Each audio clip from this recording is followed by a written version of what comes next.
Hey guys, this is SoIMBA Airwave from SoIMBA.com, bringing you Dagon 5. This is episode 0.1 of what will hopefully become a weekly or bi-weekly podcast, specifically about Dota.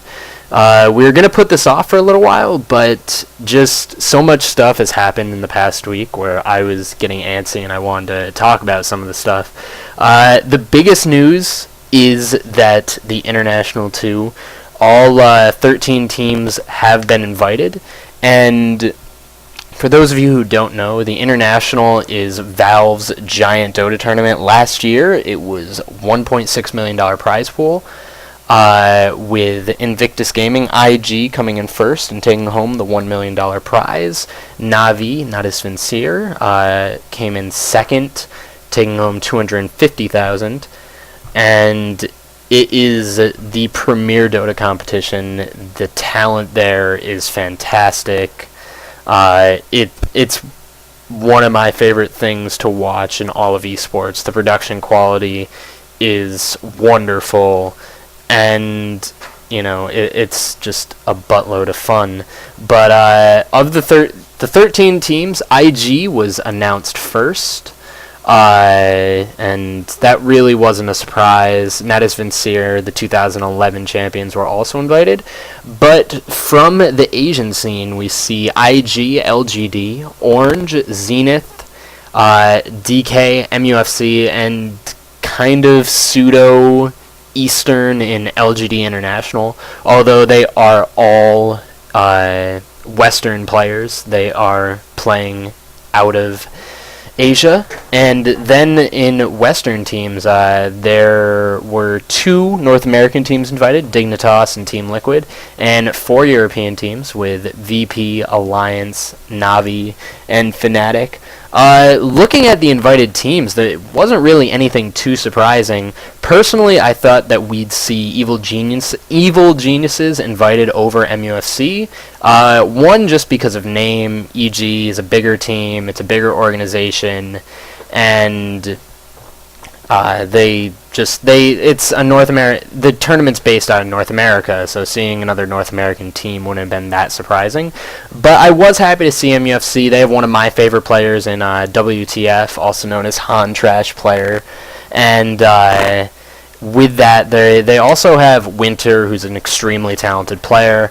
MUFC and LGD Int were the last 2 teams invited, and the funny thing is that if you go to Join Dota's team rankings, these were the top 13 teams.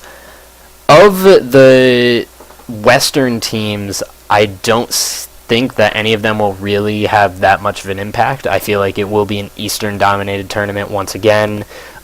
You have just IG, who's been consistently dominant, LGD, DK and Burning, Orange and Mushi. Zenith as a whole is very talented. MUFC has a lot to prove, I think, especially on a giant land setting such as this. But Ling, Winter, both terrific players. And of the Western teams, Alliance has been playing great lately, but really, I don't think that they're going to be that much of a threat going into the tournament. I don't think both Liquid and Dignitas I don't see as posing much of a threat either. The biggest Western teams, obviously you're still going to have Navi, even if they are a slightly different roster. Kuroki brings a ton of experience. Funnick, less so, but still an experienced player, a very talented player. And it's always fun to see what Puppy can bring out during a tournament such as the International. And especially when, as soon as they break out the PUDge strategies, they'll be really fun to watch. I just don't know if they'll be able to emulate the just dearth of success that they had in the past, both in TI1, where they were the champions, and in TI2, where they were the runner-ups. Of the Western teams, and although it's not a true Western team, I do think LGD International has the most potential. Just Pycat, Misery, 1437, Brax. It's just extremely talented team, and all the preparation that they've had in with the fact that they've been training in China, I really think it's going to pay dividends, especially on a big LAN tournament such as the International. So just really excited to see all of this going down. Really excited that it feels tangible. It feels like it's going to be happening. And with tickets going on sale, I think in 4.5 days from when I'm recording this. I think it's the 7th? Yeah, 7th at noon, noon Eastern, I believe, is when tickets actually go on sale. So anyone who's interested in attending TI3, I know that I'm going to be making an effort to go there with a former teammate. So if we do go, feel free to say hi.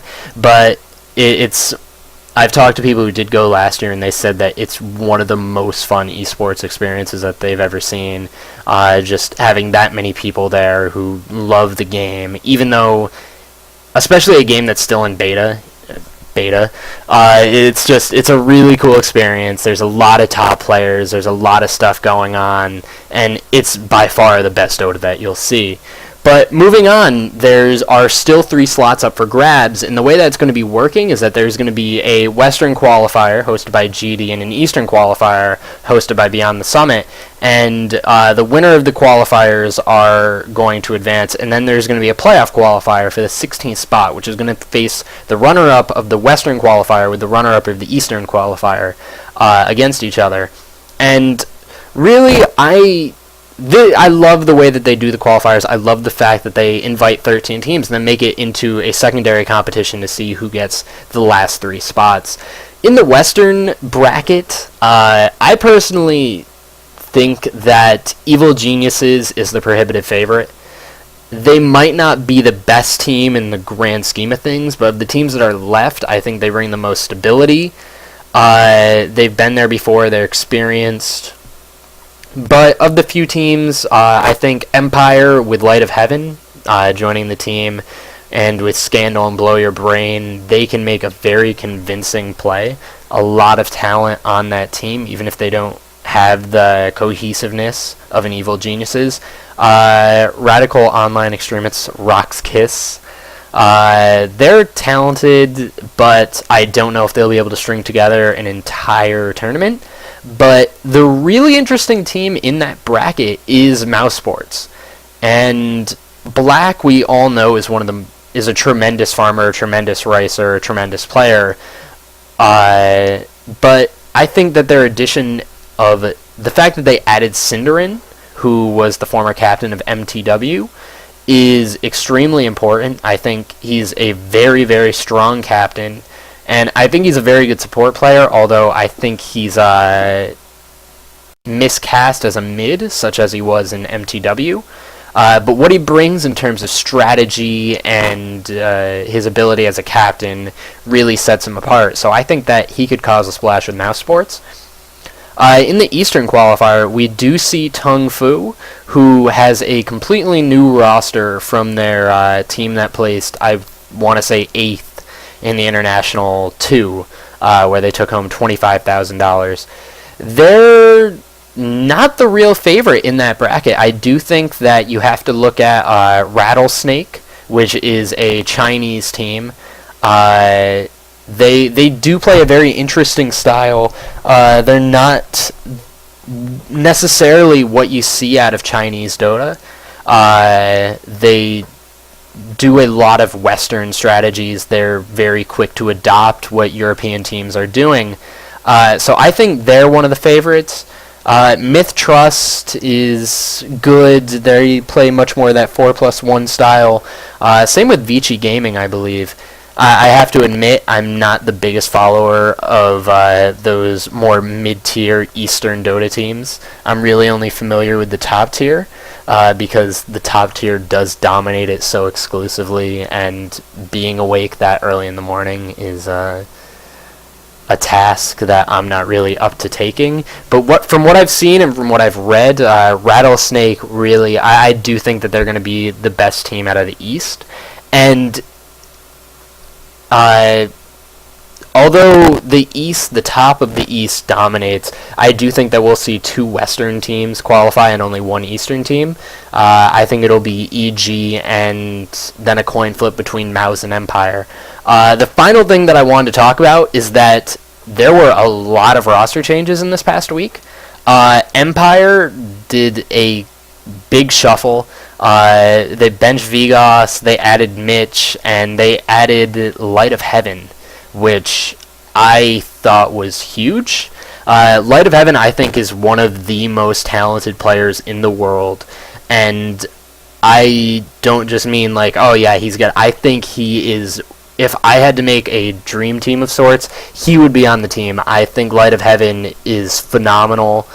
So it'll be really interesting to see how he works with Empire, with Scandal, who is another immensely talented player, and Blow Your Brain, who is, from what I've heard in the past, he's been kind of a prima donna. He's been, I don't want to say cancerous, but he definitely can cause chemistry issues. And when you have a guy like Light of Heaven, who's known for being a loner, who's known, who just likes doing his own thing, I think that could potentially cause some issues in the future.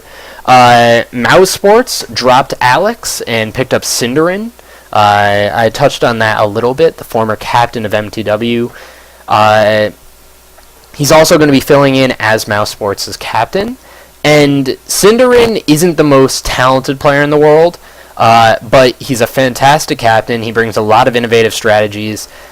I like to think of him as Eternal Envy 2.0, or Envy is rather Cinderin Light, just based on the fact that they aren't the most talented individual players, but what they bring to a team is more than just individual skill. Oh god, I'm sorry. Evil Geniuses decided to move Malk, who I think is 26 or 27 years old, and the captain of the team. He's going to be switching to the team's coach, and they're going to be putting Sexy Bambo. Wait, it's Bambo, right? Shit. Yeah, Bambo is going to fill in. I think he's going to be playing the 3 role, and I think that's a great fit. Bambo is sort of he's a do-shit player. He makes plays happen. And EG significantly lacked that type of presence.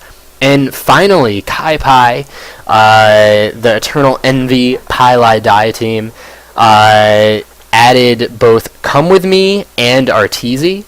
Come With Me, I don't care about, but I think the Arteezy edition, he's a young Canadian player who has garnered a lot of respect and has been sort of lauded as the North American prodigy. As far as I know, he's an extremely talented mid player. I have neither played nor seen him, but from people that I've talked to, from friends whose opinions I respect, they've had nothing but extremely high praise for him. DotA.com actually rated him as their breakout star of 2012.